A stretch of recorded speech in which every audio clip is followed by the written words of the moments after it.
Hello and welcome. This is Dawn with a video for Pink Fresh Studio. Today we're going to be creating with the new release, specifically the Heart of Gold product suite.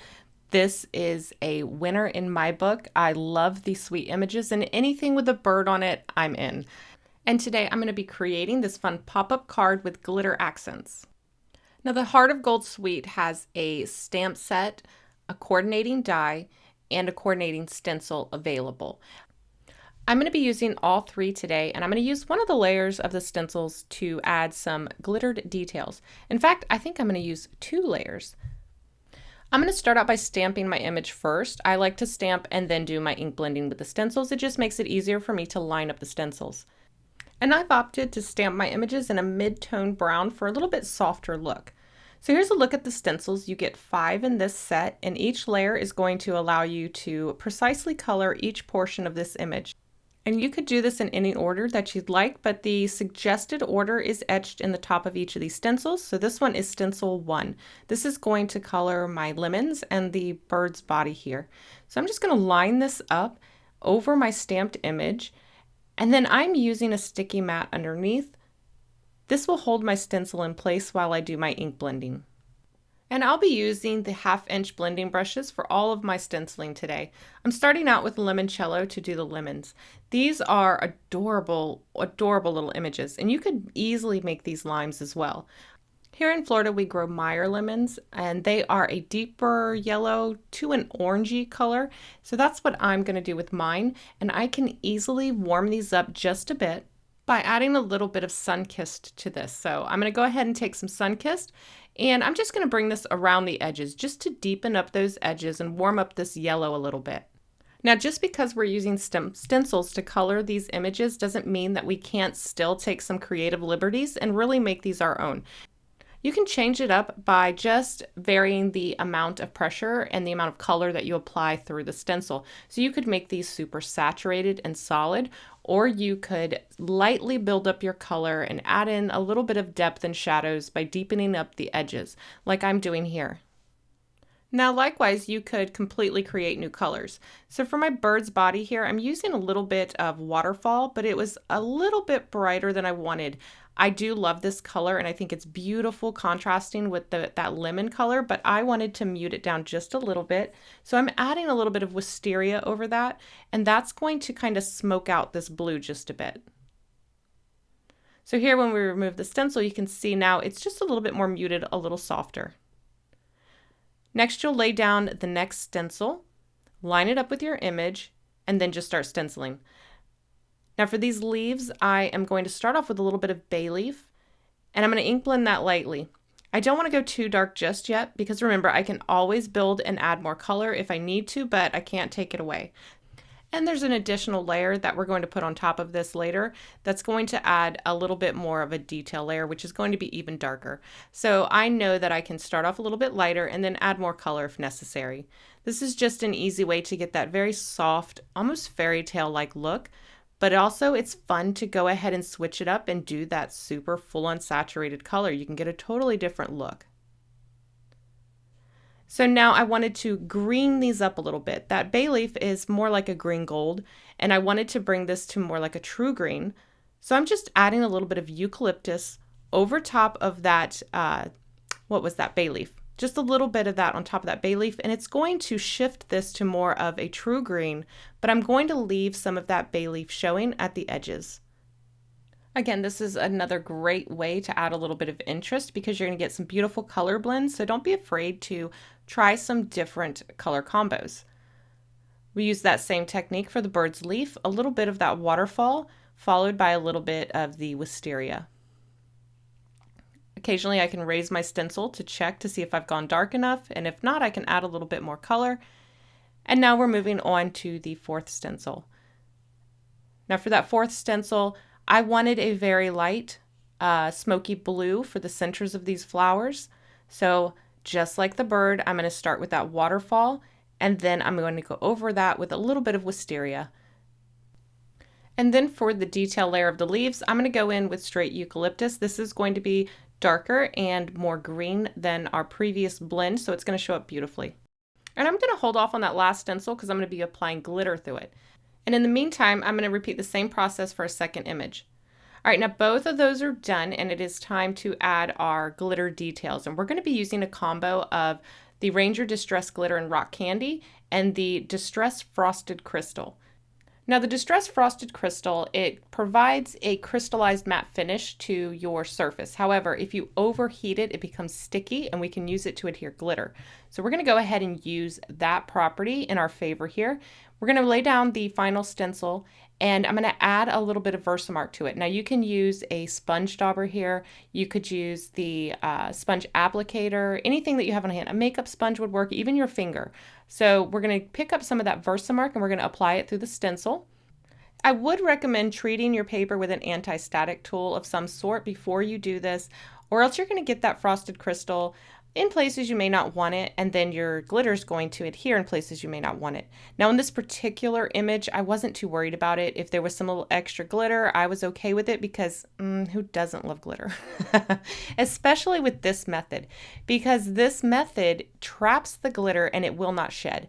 So this is a game changer for adding glitter. As far as I'm concerned, I used to avoid glitter at all costs. Now I'm glittering all the things. You couldn't stop me if you tried. All right, so you can see here I'm sprinkling that frosted crystal over my image, and then because I did not treat my paper with anti-static tool, I'm just using my finger to brush away any unwanted frosted crystal. Again, I got some in some areas, but it wasn't a big deal to me. Now you're going to want to move quickly, so I'm going to go ahead and funnel this back into my jar and move it out of the way, because once we melt this, we're going to want to move rather quickly. You can see I've already got my jar of glitter open over there on the side. I'm heating up my heat gun so that I don't warp my paper. And then I'm going to go ahead and melt this. Now the frosted crystal has a lower melting point, so it's going to melt pretty fast. It's going to go matte. It'll have a crystallized looking haze to it, but it's going to be matte. When you overheat it, it goes shiny and sticky. So we're going to melt this, and I do one side at a time because again, we need to move pretty quickly. I'm going to grab that glitter and I'm just going to pour it over top of my image, shake off the excess. And then you can see here that we've got the glitter stuck everywhere that we had the frosted crystal. At this point, if I have glitter somewhere I don't want it, I can knock it off. And then I'm going to take my heat gun and melt it again. This is the secret. This is where it traps that glitter. And this will make it so that it does not shed and it does not rub off. All right, I'm going to do the same thing to the other side, and that'll give the first image time to cool down a little bit. Again, overheat that frosted crystal and then grab our glitter and pour it over. We'll knock off the excess, and I can be pretty aggressive here because the powder has become sticky and it is holding that glitter. And then I just reheat it, and again, that will trap that glitter. Now, when I'm all done, I always like to take the final piece and just kind of rub my hand over it pretty aggressively. I want to knock off any glitter that's not firmly adhered and trapped within that crystal glaze. That way my recipient isn't getting glitter everywhere. So I just take my hand, rub it across, knock off any excess glitter, and you can see here that I don't have any laying on my desk. There's none left on my hands, so I know we're good to go. All right, I can tap it here. You see nothing is falling on the desk, nothing on my hands, but yet look at all of this beautiful glitter. Such a fun technique, and I'm telling you guys, I glitter everything now. All right, so let's go ahead and turn this into a card. I'm using the coordinating cuts here to die cut out my images, and for these intricately cut dies, I like to tape my dies in place, and I'll tape it in more than one spot. These dies cut around all of this image, and they cut like the little innard areas so that you get a real dainty die cut. And I find that taping these in a couple places really helps to make sure that the die stays in place and you get a nice even cut. And you can see here how gorgeous, how intricately cut this is. And I'm in love with this little image, you guys. So good. All right, so for our pop-up frame card here, we're going to need the front panel, which is going to be your standard 4 1/4 by 5 1/2 inch card. Then we're going to need our panel that has our pop-up mechanism on it. So for that, we need a piece that is 5.5 inch by 5 3/4 inch. And we're going to take that 5 3/4 inch piece, we're going to score it at 1/4 inch intervals on each side. So if you're reading it from the right side, you're going to score it at 1/4 inch. Then you're going to score it at 1/2 inch. And then you're going to score it one more time at 3/4 inch. And if you're reading it from the left side, you're going to slide your paper to 5.5 inches and score, 5 1/4 inches and score, and 5 inches and score.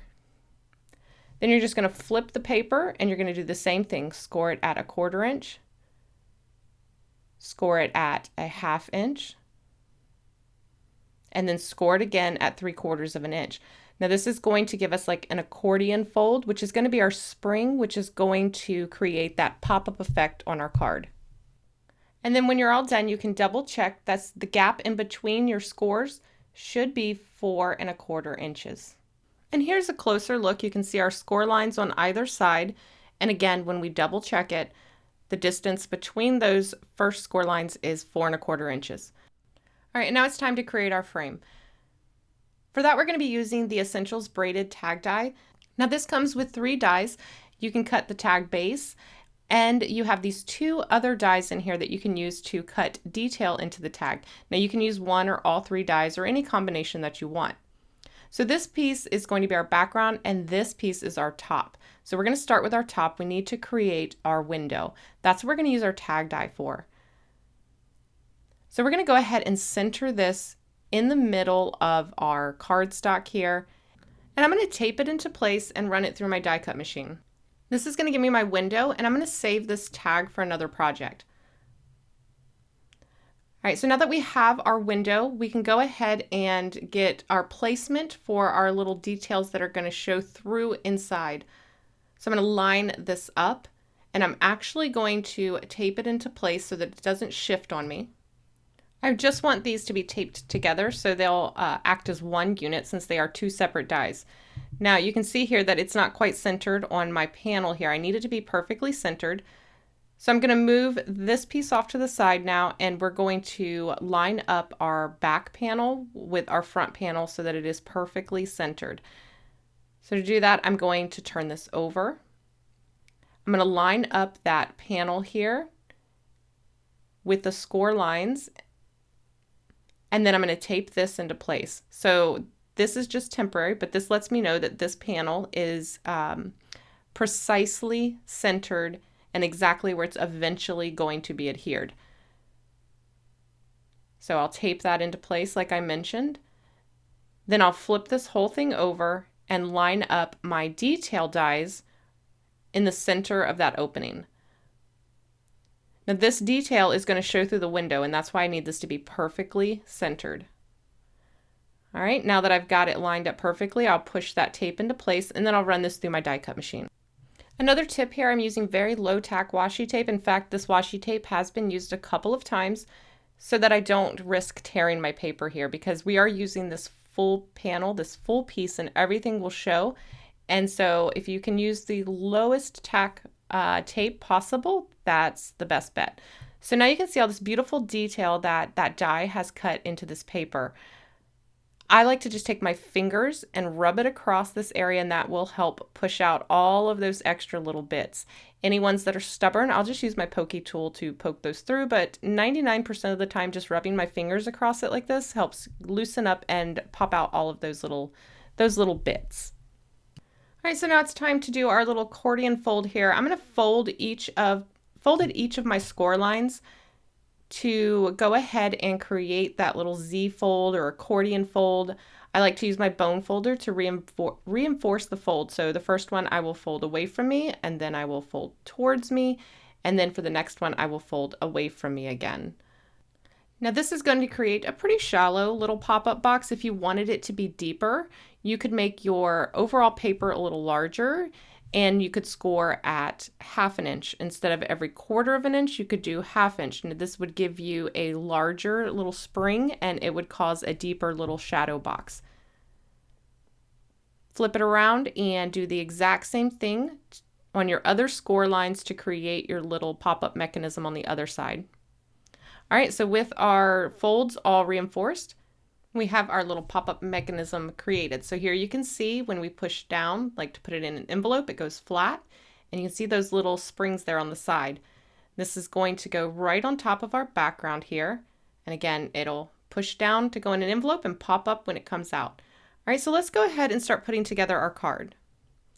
I have these two pieces here that I've die cut, and just for a little bit of extra stability, I did back these with an extra blank die cut. So I just adhered a blank die cut behind this one. It makes it a little bit thicker. And I'm going to put one of these inside my window here. I'm alone like this. You could put a sentiment on it and be done, but that's not how I roll. I got to fill up every inch, you guys. It's just, every spot's got to be covered with something. All right, so once I've figured out where I want this to go, I have to adhere that spring mechanism to my card base. So I got to remove this extra little bit right here. I need to be able to go paper to paper here. I can't have that little piece sticking between them.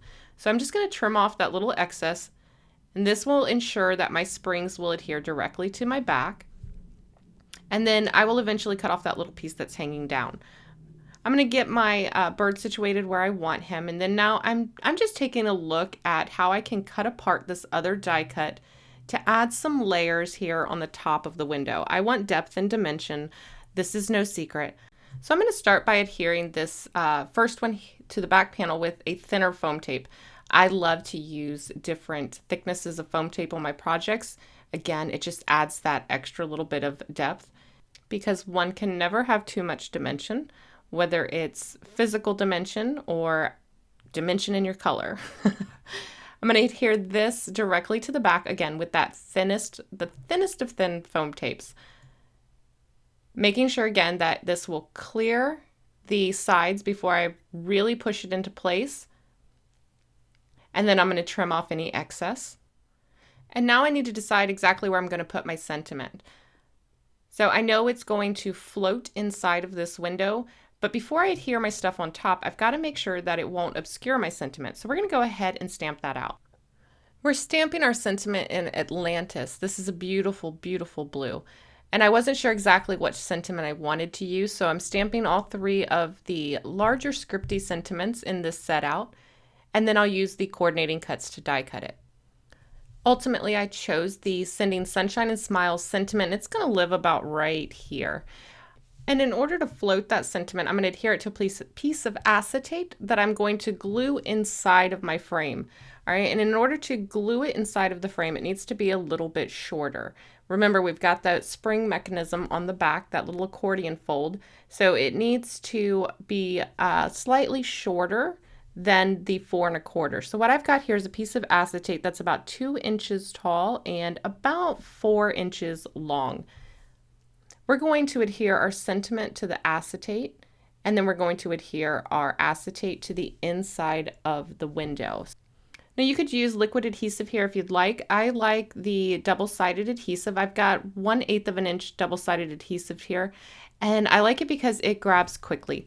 I don't have to hold it in place. Because I'm gluing this to the inside of that window, I would have to hold it until the glue actually started to set. I find it much easier to use the double-sided adhesive here. So we're going to glue the sentiment to the center of our acetate, and I'm using my grid mat underneath for my placement. You can see I've set my acetate between 2 grid lines, and then I'm going to use the grid lines on that mat to perfectly line up my sentiment. So it is perfectly centered both vertically and horizontally on that acetate strip. Give that glue a little bit of time to adhere, and then we can go ahead and adhere this to the inside of the window. You'll notice that I've flipped my window upside down. So those little springs are facing up toward me instead of down. This is going to allow me to just flip that sentiment over and adhere it in exactly the right spot vertically. I can see my bird through the window, and I can make sure that my sentiment will not be covering my bird. So I want it just slightly above. I like to adhere one side of this first and then stick down the other side. But here we go. I can get this perfectly straight and press it into place. So with the main elements together, I can go ahead and adhere the front to the back now. I'm going to take some liquid adhesive and put it on each of my little springs here. I like to use liquid adhesive on this one versus the double-sided tape because it does give me a little bit of playtime to kind of wiggle everything into place. So I like to adhere one side first. I'll line up those edges, push it into place, give it a second to take hold, and then I will go ahead and do the other side as well. And once you've got these together, you can go ahead and put it under something heavy to give that glue time to set if you need to. So you can see here, it'll do that little bouncy spring action, and you could leave this just like this if you wanted to, or you could step it up like we're gonna do. So I have that extra piece that I colored and cut, and I'm gonna end up cutting this into a couple different little sections and using all of the little leftover pieces to embellish around the rest of this card. So I've cut off one portion. It's gonna eventually live right up here in the upper left-hand corner.